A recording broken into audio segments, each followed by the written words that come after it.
about a single best chart? We're going to combine in a couple of themes here on the 10-year yield going back a gazillion years, like think back to William McChesney Martin and Eisenhower, if you will. We do this with Vasileios Gkionakis of Banque Lombard Odier. The 10-year yield, the famous H15 series, and we go from Paul Volcker's mega inflation.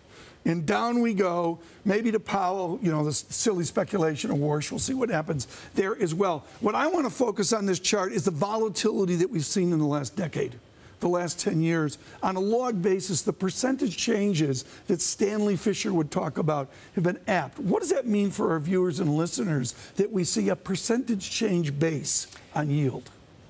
Well, first of all, I think we have to look at the reasons why. And I think one of the predominant drivers has been the fact that we went through unprecedented monetary policy responses.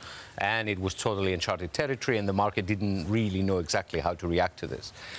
On the other hand, this increased volatility may raise uncertainty at the margin, but at the same time, this increase in uncertainty is being compensated by the fact that yields are actually kept quite lower.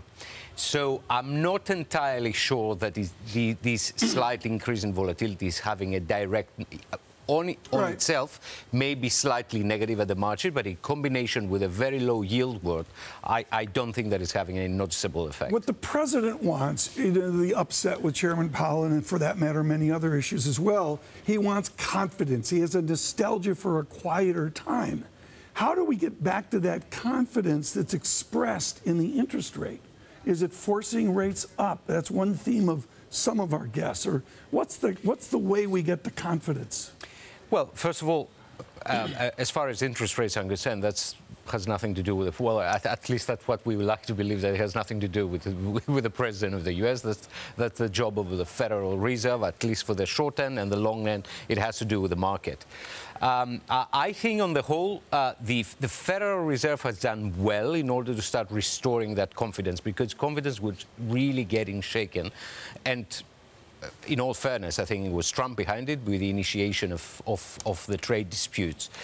So you had a tightening of financial conditions coming from politics and that trade disputes, but at the same time, I think the major central banks stepped in once again and basically communicated dovishness, communicated that liquidity is going to stay there for longer, and I think this is instilling some sort of confidence.